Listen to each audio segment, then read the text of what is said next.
مسلم league نون کے senator Kamran Michael کے اعزاز میں دبئی میں پیپلز پارٹی کے رہنما سردار اختر گوپانگ کی جانب سے ظہرانے کا اہتمام ہوا، جس میں پاکستان کی موجودہ صورتحال پر گفتگو کرتے ہوئے سینیٹر کامران مائیکل نے تحریک انصاف کی حکومت کو خوب آڑے ہاتھوں لیا۔ اسی پر دیکھیں گے سید مدثر خوشنود کی رپورٹ۔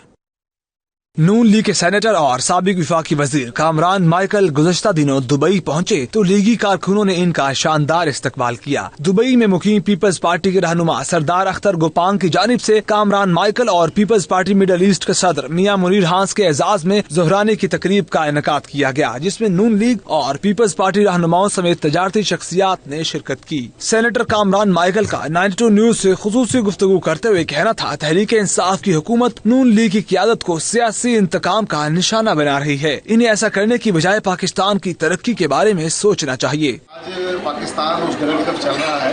جہاں پر پولیٹیکل وکٹمائزیشن کی جا رہی ہے اور سیاسی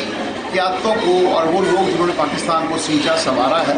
ان کو آج ٹارگٹ کیا جا رہا ہے اور جیلوں کو دھکیلا جا رہا ہے۔ لیکن میں یہ سمجھتا ہوں کہ یہ جیلیں، یہ صوبتیں، یہ قید و بند کی مسافتیں جو ہیں، یہ ان قیادتوں کے لیے کوئی نئی بات نہیں ہے۔ یہ میاں نواز شریف، میاں شہباز شریف، میاں زرعی صاحب کے لیے تو یہ چیزیں جو ہیں یہ پہلے بھی چلتی رہی ہیں، لہذا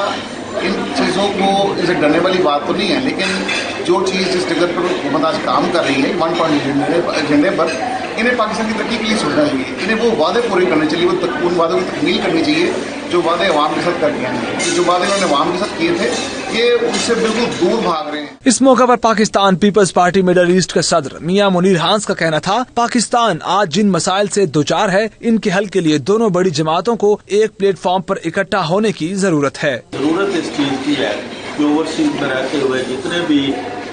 پاکستان کی سیاسی جماعتیں ہیں جو جمہوریت کے لیے جدوجہد کرتی ہیں ان کو اکٹھے بیٹھنے کی اور آپس میں تبادلہ خیال کرنے کی، تاکہ پاکستان کی بہتری کے لیے کام کیا جائے۔ اور اسپیشلی جو پی ٹی آئی کی حکومت اس ٹائم کر رہی ہے اس پہ میں سمجھتا ہوں کہ ضرورت ہے کہ اپوزیشن سب اکٹھی ہو اور پی ٹی آئی کے خلاف جو یہ پاکستان کو پیچھے دھکیلنے کے لیے نیا پاکستان بنانے کے چکر میں لے جا رہے ہیں اس کا، تاکہ اس کو کیسے بہتر کیا جائے، آپس میں اپوزیشن کو اکٹھے ہونا چاہیے۔ ظہرانے کے میزبان اور پیپلز پارٹی رہنما و سابق امیدوار پنجاب اسمبلی سردار اختر گوپانگ نے مہمانوں کا شکریہ ادا کیا اور کہا، تحریک انصاف کی حکومت سے حالات سنبھل نہیں رہے، عمران خان کی ٹیم نہ تجربہ کار ہے۔ وہاں حالات اتنا اچھے ہے نہیں، پنجاب میں امن و امان کی حالت انتہائی خراب ہے۔ پولیس کا نظام جب عمران خان نے کہا تھا کہ ہم اس کو ٹھیک کریں گے تو پہلے والا نظام کچھ بہتر چل رہا تھا، اب تو حالات پہلے سے بھی بہت زیادہ خراب ہے، ابھی آپ کو نظر آ رہے ہیں۔ تو ہمیں تو نظر نہیں آ رہا کہ اس سے ملک سنبھل رہا ہے، اس سے اور حالات زیادہ خراب ہو رہے ہیں، اس سے ملک سنبھل رہا ہے۔ اس کے پاس جو ٹیم ہے وہ کوئی تجربہ کار ٹیم ہے نہیں، نئے لوگ ہیں۔ تو اللہ تعالیٰ بہتری کرے، امید رکھتے ہیں کہ اللہ تعالیٰ ہم تو ملک کے ساتھ ہیں کہ ہمارے ملک کے لیے بہتر ہو، جو کہ وہ ملک کے لیے ٹھیک ہو۔ تقریب میں دیگر اہم مہمانوں میں چیئرمین ایل پی جی ایسوسی ایشن پاکستان عرفان کھوکھر، ذیشان چیمہ، فضل دورانی، مسلم لیگ نون کے رہنما سردار آصف کریم سمیت اہم سیاسی اور کاروباری شخصیات نے شرکت کی۔